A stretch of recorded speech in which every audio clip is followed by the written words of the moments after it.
A few Sundays ago, it was Super Bowl Sunday. I would like to begin with a reflection on the game.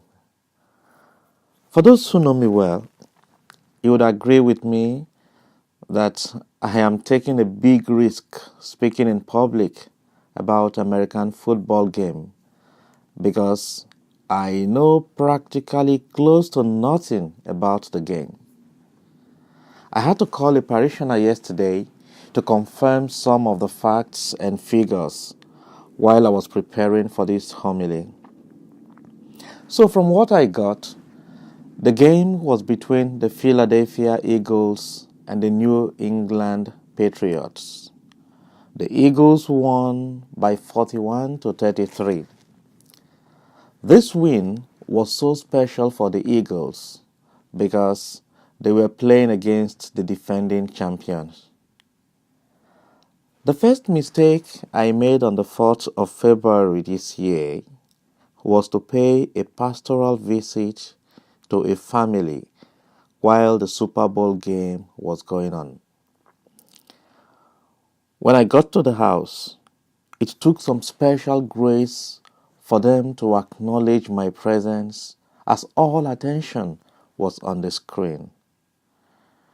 And I said to myself, Father, forgive them for they don't know what they are doing. I decided to join them, hoping that I would learn something new about the game. I discovered that they were all fans of the Eagles. After a few minutes, I found it difficult to decide on whether to focus on the screen or on those in the room.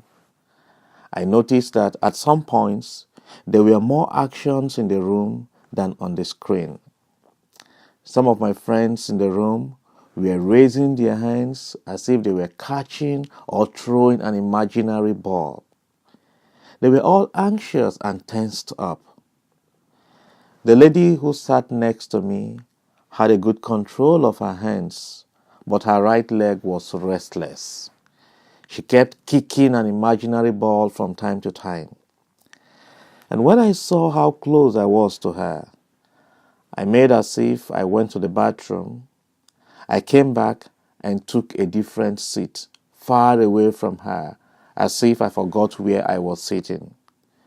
And the truth of the matter is that when I saw how she kept kicking an imaginary ball out of anxiety, I feared that she might soon mistake me for the ball. And if I returned home with injuries, my pastor might find it difficult to believe my story. Towards the end of the game, even though the Eagles were ahead, there was a strong fear of Tom Brady, that is the quarterback of the Patriots. From his track records, they knew he could bring his team to a tie. But at the end of the day, they were unable to score on their final possession of the ball to take the game to overtime and win the game as they had done in the past. And so it was a day of victory for the Eagles and their fans. The next Sunday, I visited the same family, watching the same game. It was recorded from the previous Sunday. This time it was a different atmosphere altogether. Everybody was very relaxed. The lady I ran away from the previous Sunday had a bottle of beer with popcorn by her rocking chair. I asked her why she was so relaxed this time. She smiled and said, Father, I have seen it before. I know how it ended. My team won the game. Towards the end of the game, Tom Brady took possession of the ball and I screamed, Tom terrific again! But the lady in the room laughed and said, Father, relax. Tom Brady can keep the ball till tomorrow. It doesn't matter. I know how it ended. I have seen it before. My team won.